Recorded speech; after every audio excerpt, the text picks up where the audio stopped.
So it accelerates fine. I mean, it has really good acceleration, really, as for this type of vehicle. So with the CVT system, when it doesn't try to, simulate gear shifts, it really does a good job of getting you going, and just kind of like forget about the whole oscillation and maybe I'm shifting gears, maybe I'm not.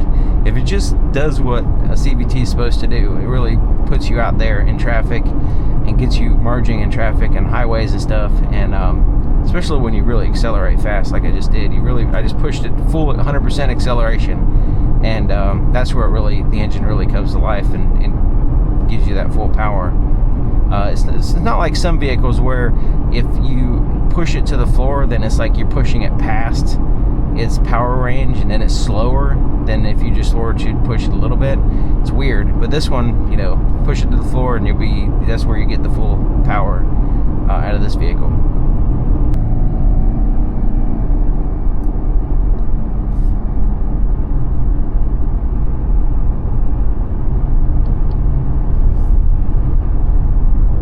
I noticed in recent years that Subarus have had a very good ride quality, fairly good on handling bumps and just in general, soft, kind of cushy ride, and fairly comfortable seats. Just overall pleasure to drive. Now, this is a, Outback, so this is just like a road test. This has the all-wheel drive system, which is very capable. It's pretty amazing. Years ago, I took a Outback out on a beach, basically, and drove in some real deep sand, and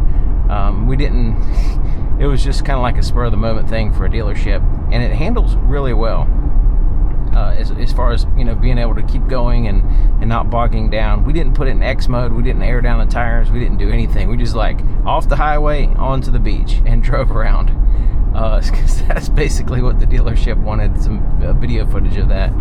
But yeah, it's pretty interesting, the all-wheel drive system. But the thing about you get the basic CVT experience, where it tries to simulate gears, but maybe not. Sometimes it does, sometimes it doesn't. And, it's not a big deal, because once you get used to it, the transmission's fine, really. And the acceleration, you're not going to break necks or anything like that. It's not really that type of vehicle. So it's just okay. Across the board, it's okay. The one thing that I would say is not okay, and I pretty much have to turn it off constantly, is the lane keep assist system. It is so annoying because it's constantly fighting with you, and even on straight roads, it's just like wandering around. I mean, if I were to have that on and a cop was behind me, I would probably get pulled over. So I'll go ahead and sit here and turn it on. And it's a hands-on system, right? So this is a straight road, and so basically the way it detects that your hands are on the steering wheel is not a grip sensor. It uses a torque sensor. Like the steering wheel you have to turn the steering wheel to let the system know that you are holding the steering wheel. So it feels like on certain roads, like almost all roads, it feels like it wants to wander left and right, and I wonder if it definitely is doing that, because, and I wonder if it's trying to constantly detect if you're holding the steering wheel, because like this road right here is completely straight, so I don't have to put any input on the steering wheel to keep it straight. It's just straight. So right now it's telling me to keep my hands on the steering wheel. I've got two hands on the steering wheel, right? So I have to, literally I have two hands on the steering wheel. So I have to jiggle the steering wheel sometimes. So right now, it's a little bit of a turn. And this is where it really screws up, is when where it goes back and forth. It goes back and forth. It'll get too close to that line, it'll go over here, and it's just kind of like, rocks back and forth. And when you're holding the steering wheel, see, it's actually better when you're not holding it. It holds the line, the road much better. When I'm holding the steering wheel, it's pulling and tugging on my hands constantly, and so it's fighting with me, which creates this like oscillation on the road sometimes, depending on the road. Like, once again, this is a very straight road, but on back roads and stuff like that, it just becomes a big problem. And even on the highway, it's certain, depends on the situation, but 9 times out of 10, I'll get fed up with it and turn the system off. It is not done well, and I don't know if it's the eyesight system, if it's what's going on. And every time it's clearly marked roads too.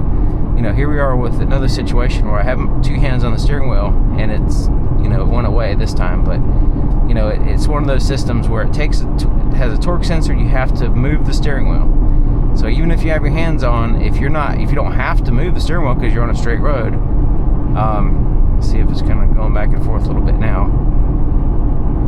But yeah, that's one of the things as far as the ride quality, as far as the driving experience, that I'm not really, it really needs improvement. And it's been kind of like this for a while now, and they haven't improved it, even in the 2025 models. But it's easily turned off, so it's very easy to steer.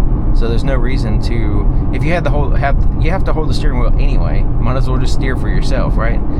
You can still use the adaptive cruise control, and instead you're not constantly being fought with the whole time. So it has the electric power steering. It's easy to steer, so you just kind of cruise on the highway, and you don't have to deal with all that nonsense with the steering assist system. That aside, I really do like the rearview mirror camera that they have here. That's really nice, and you can always switch to a mirror if you want it. And it's in that high position on the shark fin antenna, which I showed you. But yeah, it's a pleasure to drive once you turn the steering assist off overall. But like I said, driving it on the road like this is not really showing the full story. It's able, especially with dry roads like this, it's very capable off-road. It's capable on slippery roads, snow, stuff like that. So yeah, that's really where the value add is with these type of vehicles. When you're in a situation where you need that all-wheel drive system that's really good, this one delivers. And the Subaru in general delivers with the all-wheel drive systems.